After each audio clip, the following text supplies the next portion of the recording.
ఉండెను, చీకటి జనుల పైన కమ్మి ఉండెను, దేవుని ఆత్మ జనుల పైన అల్లాడుచుండెను. సో ఇప్పుడు 7 రోజుల సృష్టి గురించి మరి పిల్లలు చేయబోతున్నారు. ఈ సృష్టిలో మరి 6వ రోజు మానవుని సృష్టించినప్పుడు మరి ఏం చేసినారో మనం ఇప్పుడు చూద్దాం.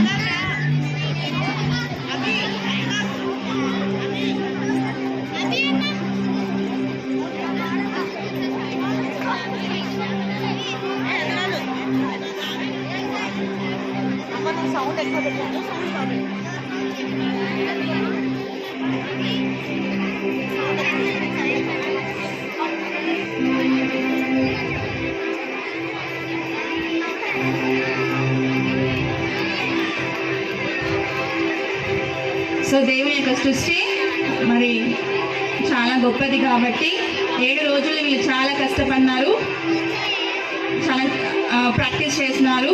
సో మనం అందరం చూద్దాం. ఇప్పుడు మొదటి రోజు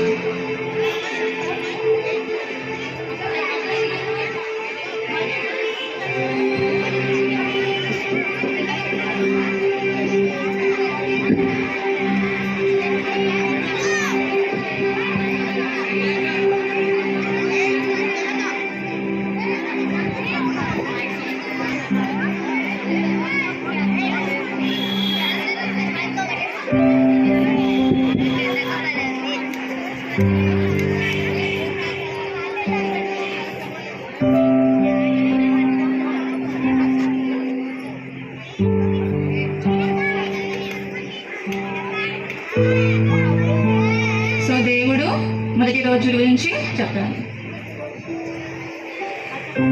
వీడియోలు చూపిస్తున్నారు. మొదటి రోజు దేవుడు వెలుగును చీకటిని వేరుపెట్టెను. వెలుగునకు పగలనియు చీకటికి రాత్రనియు పేరు పెట్టెను. అస్తమయమును ఉదయమును కలగగా 1వ దినమైనది. నెక్స్ట్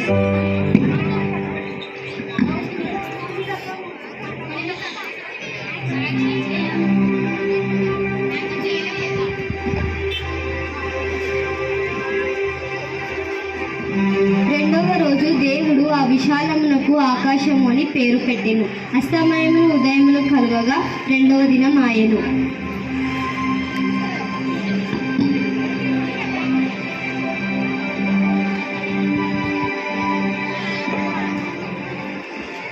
భూమి గడ్డిని తమ తమ జాతి ప్రకారము విత్తనములిచ్చు చెట్లను తమ తమ జాతి ప్రకారము విత్తనము గల ఫలములను మొలపింపగా అది మంచిదని దేవుడు చూచెను. అస్తమయమును ఉదయమును కలగగా 3వ దినమాయను.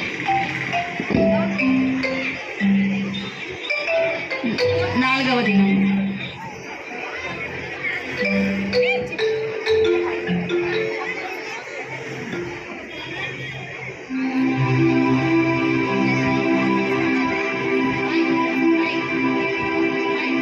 దేవుడు ఆ 2 గొప్ప జ్యోతులను అనగా పగటిని ఏలుటకు పెద్ద జ్యోతిని, రాత్రిని ఏలుటకు చిన్న జ్యోతిని, నక్షత్రములను చేసెను.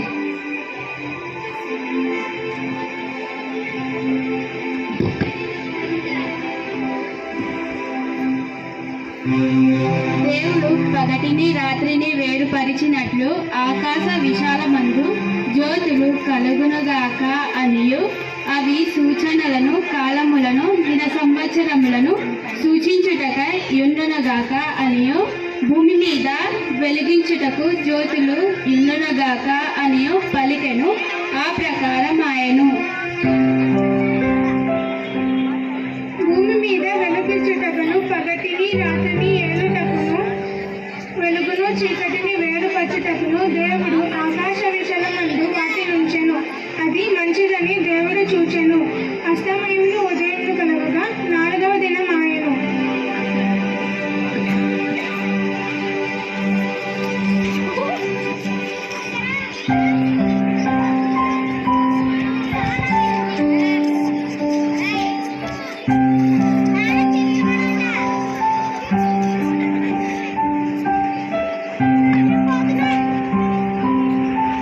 దాని జాతి ప్రకారము రెక్కలు గల ప్రతి పక్షిని సృజించెను. అది మంచిదని దేవుడు చెప్పెను. పక్షులు భూమి మీద విస్తరించుగాకను వాటిని ఆశీర్వదించెను. అస్తమయమును ఉదయమును కలగగా 5వ దినం నిజమాయను.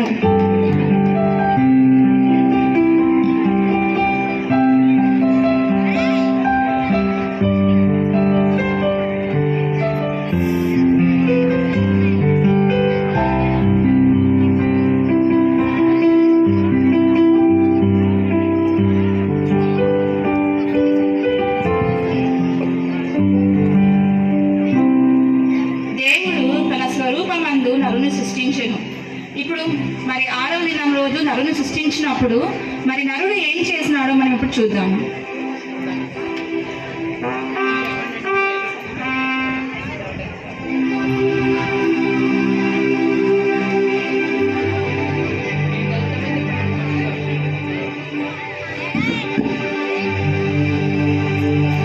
ఈ తోటలో ఉన్న ప్రతి వృక్ష ఫలమును నీవు నిరభ్యంతరముగా తినవచ్చు, కానీ ఈ తోట మధ్యలో ఉన్న మంచి చెడ్డల తెలివినిచ్చి వృక్ష ఫలమును నీవు తినకూడదు.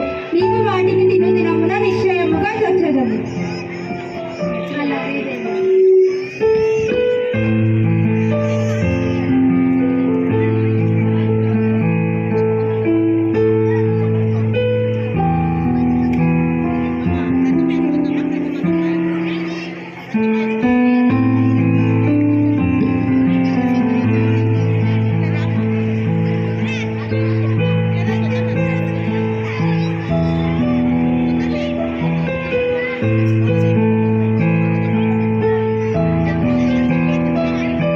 ఆదాము, ఆదాము,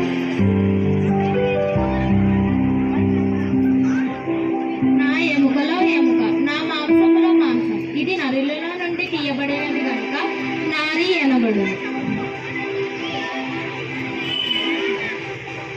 మనము ఈ తోటలోని అన్ని వృక్ష ఫలములను నిరభ్యంతరంగా తినవచ్చు, కానీ తోట మధ్యలో ఉన్న మంచి చెడ్డలను తెలియజేసే జీవవృక్ష ఫలమును తినకూడదని ఆ దేవుడు మనకు ఆజ్ఞాపించను.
ఇది నిజమా? ఈ తోట చెట్లలో మీరు దేని ఫలమునైనను తినకూడదని దేవుడు చెప్పెనా?